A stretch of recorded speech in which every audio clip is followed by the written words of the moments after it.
Assalamualaikum warahmatullahi wabarakatuh. Perkenalkan, nama saya Rara Eka Septia dengan NIM 2212034 dan teman sekelompok saya Elsa Kristi Aprilia dengan NIM 2212026 dari kelas TIB 5J.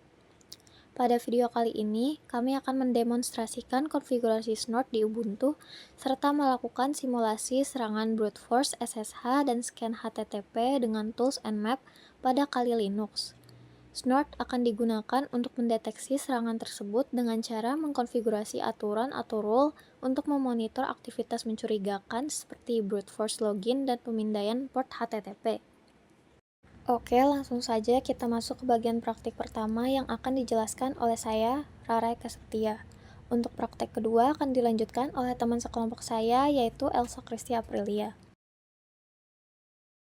Langkah pertama yaitu instalasi Snort. Untuk langkah instalasinya sudah dijelaskan pada video sebelumnya, sehingga di sini langsung saja saya masuk ke bagian konfigurasi Snort. Buka file konfigurasi Snort dengan perintah sudo nano etc snort config.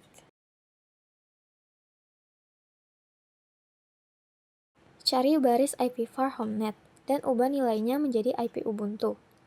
Untuk mengecek IP Ubuntu, kita bisa mengecek dengan perintah ipa.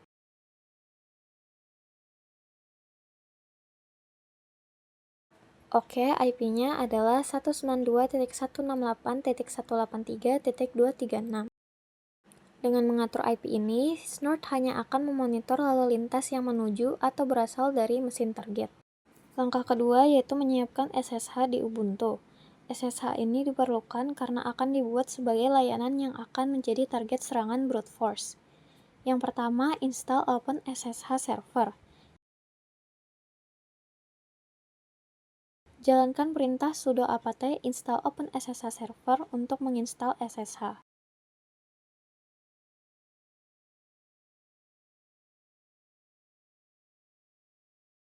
Yang kedua yaitu setel password untuk root. Secara default, Ubuntu tidak mengizinkan login root tanpa password. Untuk mengatur password root, gunakan sudo password root. Masukkan password yang diinginkan. Di sini saya menggunakan password Balikpapan.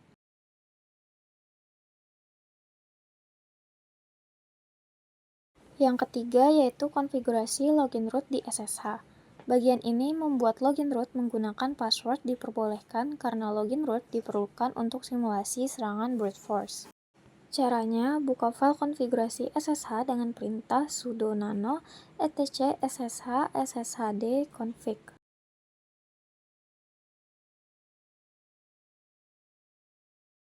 Lalu cari baris permit root login prohibit password.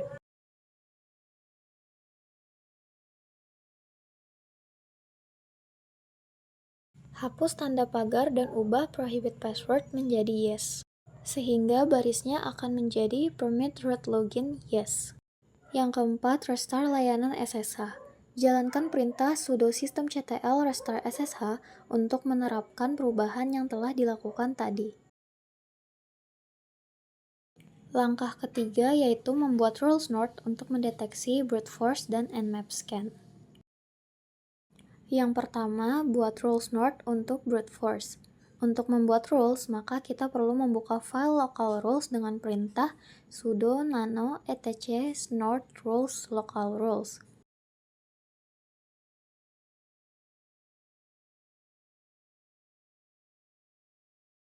Selanjutnya, tambahkan rule untuk mendeteksi brute force SSH yaitu alert TCP any homenet 22 message brute force SSH login terdeteksi flags S threshold type boot track by search count 5 second 60 SID 1000001 ref 1. Rule ini akan mendeteksi jika ada 5 percobaan login dalam 60 detik ke port 22 yaitu SSH. Di sini akan saya jelaskan lebih detail tentang penulisan rule-nya. Yang pertama, alert. Kata kunci alert digunakan untuk memberitahu Snort agar menghasilkan alert atau notifikasi ketika aturan ini cocok dengan lalu lintas jaringan yang masuk. Jika ada serangan brute force yang terdeteksi, Snort akan memberikan pemberitahuan di konsol atau log. Yang kedua, TCP yaitu menunjukkan bahwa rule ini berlaku untuk lalu lintas jaringan yang menggunakan protokol TCP. SSH adalah layanan yang menggunakan protokol TCP, sehingga rule ini fokus pada deteksi serangan brute force di SSH. Any Homenet 22. Bagian ini menunjukkan bahwa rule berlaku untuk semua alamat IP asal dan port sumber, yaitu any, dengan lalu lintas yang diarahkan ke port 22, yaitu port default untuk SSH, di alamat IP jaringan internal, yaitu Homenet. Homenet merujuk pada IP mesin Ubuntu yang menjadi target serangan seperti yang telah diatur di konfigurasi Snort sebelumnya. Message brute force SSH login terdeteksi. Pesan ini adalah teks yang akan muncul di alert saat aturan ini tercocokkan. Flag S menunjukkan bahwa rule ini hanya akan mencocokkan paket TCP yang memiliki flag SYN yang aktif yang digunakan saat awal koneksi TCP. Akhirnya, rule ini hanya memonitor percakapan yang memulai koneksi SYN. Bagian ini penting untuk serangan brute force login SSH yang sering dimulai dengan percakapan TCP SYN.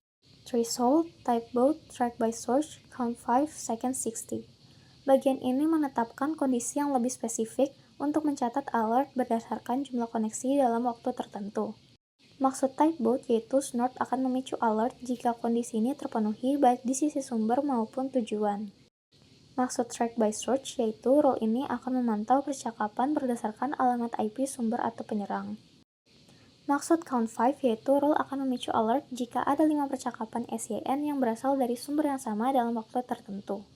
Maksud second 60 yaitu jika ada lebih dari 5 percakapan SYN dalam 60 detik dari alamat IP yang sama, maka rule ini akan memicu alert. Hal ini membantu mendeteksi serangan brute force yang sering melibatkan banyak percakapan cepat dengan server SSH.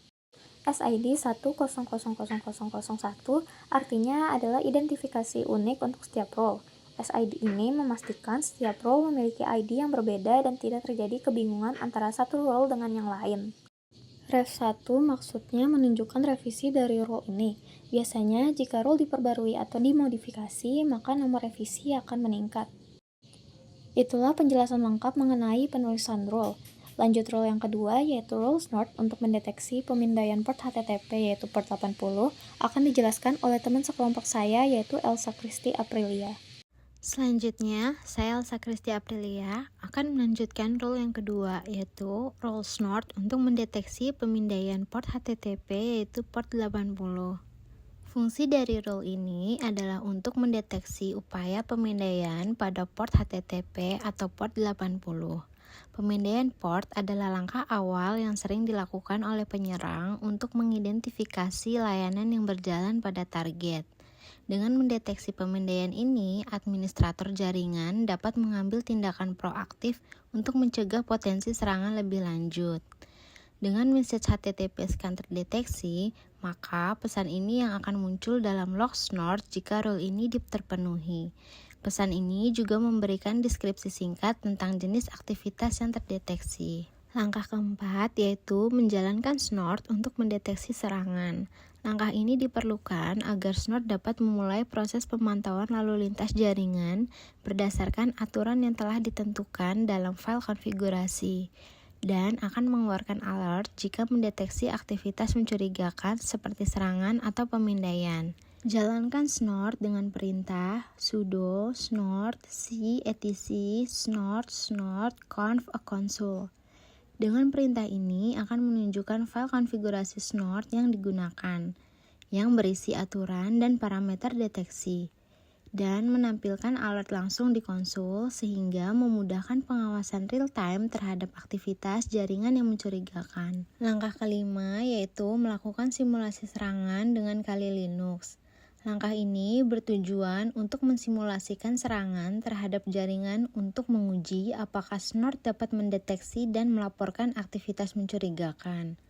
Kali Linux yang dikenal dengan berbagai alat keamanan dan pengujian penetrasi serta digunakan untuk melancarkan serangan-serangan simulasi ini. Langkah pertama yaitu membuat serangan brute force dengan menggunakan Hydra.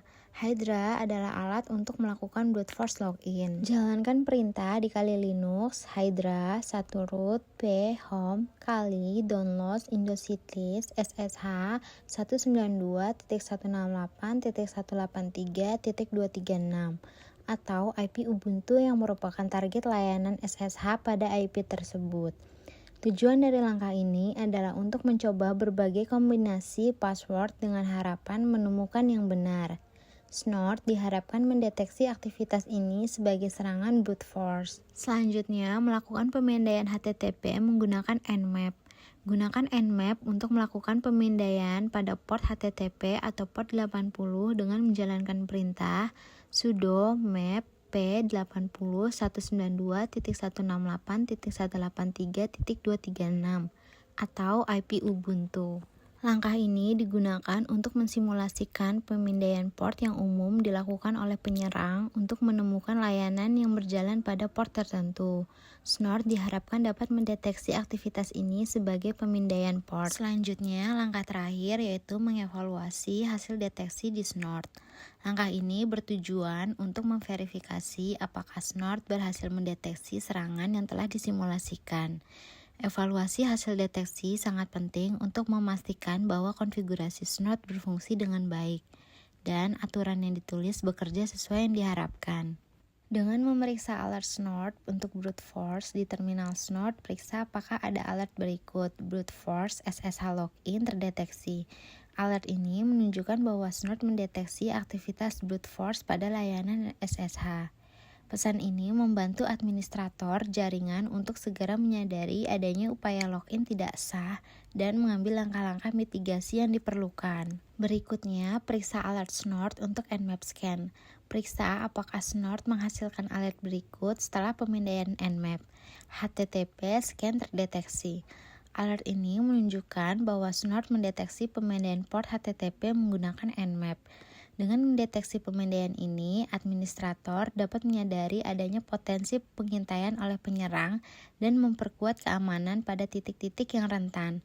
Fungsi dari evaluasi ini adalah untuk memastikan bahwa sistem deteksi intrusi berfungsi dengan baik dan memberikan peringatan yang akurat terhadap aktivitas mencurigakan. Evaluasi juga membantu dalam penyempurnaan aturan Snort untuk meningkatkan efektivitas deteksi di masa depan. Demikian dari kelompok kami, saya Elsa Kristi Aprilia dan teman saya Rara Eka Septia tentang demonstrasi konfigurasi Snort pada Ubuntu, serta simulasi serangan brute force SSH dan pemindaian port HTTP menggunakan Snort dengan tools Nmap pada Kali Linux. Konfigurasi dan rule yang tepat sangat penting untuk memastikan bahwa semua jenis serangan dapat dideteksi dengan akurat. Semoga video ini dapat bermanfaat. Mohon maaf jika terdapat salah kata. Terima kasih atas perhatiannya. Wassalamualaikum warahmatullahi wabarakatuh.